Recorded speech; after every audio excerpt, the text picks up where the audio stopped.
अगर आपको भी पीसीओडी, पीसीओएस, हार्मोन इम्बैलेंस की दिक्कत है, तो आप कुछ बातों का ध्यान अगर करते हैं तो आपको फिर ये दिक्कत नहीं होती है। आजकल छोटी-छोटी बच्चियों को भी ये दिक्कत हो गई है, व्हाइट डिस्चार्ज की भी वो दिक्कत हो गई है।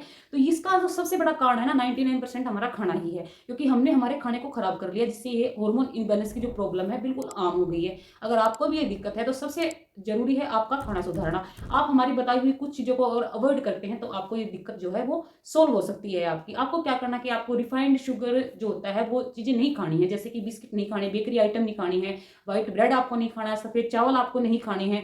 ये जो है हाई जीआई के खाने होते हैं, इनसे आपका जो है ग्लूकोज लेवल एकदम से बढ़ता है, तो इंसुलिन की खपत ज़्यादा हो जाती है, जिससे आपको हार्मोन्स की फिर दिक्कत होती है।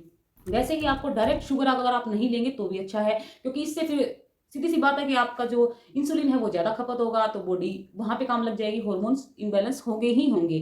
वैसे ही सोया प्रोटीन जो है ना वो होता तो बहुत अच्छा है, वो मेनोपॉज के दौरान आप खा सकते हैं उसको, लेकिन जिसको भी हार्मोन इम्बैलेंस है, थायराइड की जिसको दिक्कत है, वो सोया प्रोटीन ना लें तो बेटर है। देखिए इनसे क्या होता है, अगर आप ये चीज़ें अवॉइड करते हैं तो आपको एक तो इससे फायदा होगा कि आपके हॉर्मोन्स बैलेंस आ जाएंगे। दूसरा, आपके फेस पे जो अनवांटेड हेयर हैं वो ठीक हो जाएंगे, आपके फेस पे एक्ने होते हैं वो ठीक हो जाएंगे, आपके जो हॉर्मोन्स हैं वो अगर बेटर होंगे तो आपको शरीर में 80% बीमारियां नहीं होंगी, क्योंकि हॉर्मोन्स जो है बहुत इंपॉर्टेंट चीज़ है और आजकल वही इम्बैलेंस होते हैं, तो लेडीज़ को खास करके बहुत ही ज़्यादा प्रॉब्लम होती है।